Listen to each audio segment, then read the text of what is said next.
श्री हरि आप सभी को श्री पंचमुखी यक्ष विनायक तंत्र ज्योतिष समाधान केंद्र में आपका स्वागत है। विषय चल रहा है ग्रहों का अधिकार। ग्रहों का शरीर पे क्या अधिकार होता है, इसी विषय से गुरु से क्या फल होता है, इसी विषय की चर्चा करते हैं।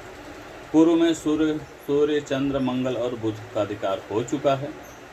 आज विषय चल रहा है गुरु का अधिकार। गुरु से बुद्धि का विचार होता है, पुष्ट शरीर का विचार होता है, ज्ञान विज्ञान का विचार होता है, गौरव का विचार होता है, बड़ा भाई का विचार होता है, धन दौलत पुत्र और ज्ञान और विज्ञान का विचार होता है।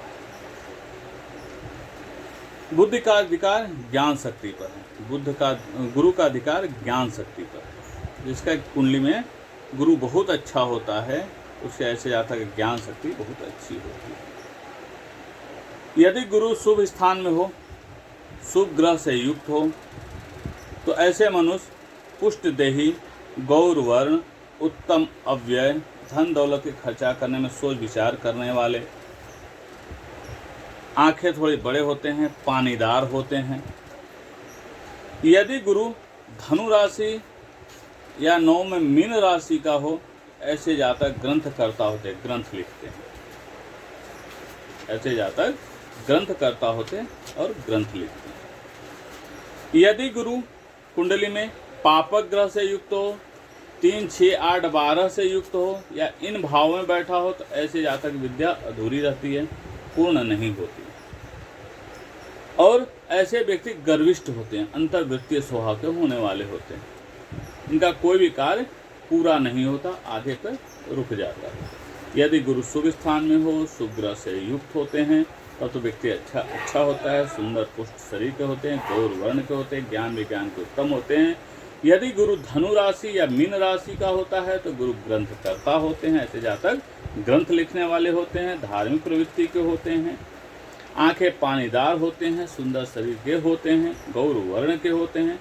यदि गुरु यही 6, 8, 12 से युक्त होता है, तो ऐसे व्यक्ति का कार्य या शिक्षा इत्यादि सब अधूरी हो जाती है, पूरी नहीं हो पाती, और अंदर ही अंदर नाना प्रकार की भावनाएं भी हीन होने लगती है। लोगों से धोखा इत्यादि प्राप्त, यह प्राप्त हुआ गुरु का अधिकार। अब इसी के क्रम के श्रृंखला के आगे बढ़ते हुए शुक्र का क्या अधिकार होता है। शुक्र से रुचि का विचार होता है, वाहन का विचार होता है, आभूषण का विचार होता है, कामदेव का विचार होता है, जनेंद्रिय का विचार होता है,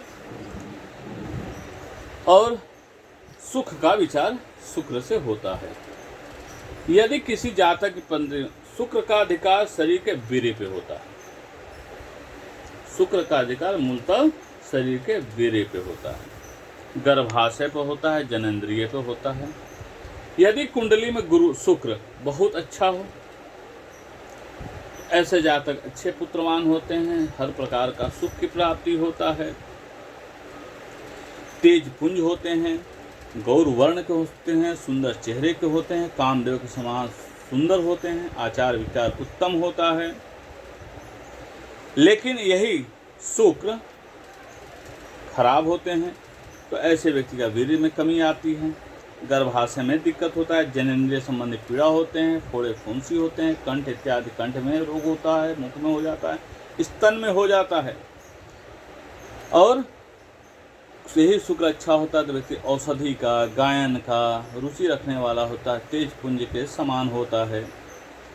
यदि शुक्र शत्रु क्षेत्री हो जाता है, ऐसे व्यक्ति डरपोक होते हैं, मन में अनचाही भय बना रहता है, या स्त्री के वश में होते हैं, दुष्कर्म में लिप्त हो जाते हैं। यदि गुरु शुक्र पाप ग्रह से युक्त हो जाए, तो किसी के अधीन हो जाते हैं, किसी के बस में हो जाते हैं, और नाना प्रकार की इनको पीड़ाएं मिलने लगती है। इसी क्रम में आगे बढ़ते हुए एक विषय और रह गई, शनि का अधिकार। शनि हमेशा जीवन में आयु, जीवन, मृत्यु का कारण, विपत्ति आदि का विचार शनि से होता है। शनि से होता है। शनि का अधिकार कमर पे होता है, घुटने पे होता है, पिंडलियों पे होता है, और स्त्रियों के गर्भाशय पर होता है। शनि का कमर, घुटने और पिंडली और स्त्री के गर्भाशय पर होता है। यदि शनि 6, 8 स्थान में पाप से युक्त हो, तो वह जलोदर, अर्धांग वायु, शरीर में आधा वायु इत्यादि बहुत बनने लगते हैं। अंतःकल में क्षय यानी क्षय, टीबी इत्यादि का, दांत से संबंधित विकार आदि उत्पन्न होते हैं। यदि यही शनि बहुत अच्छा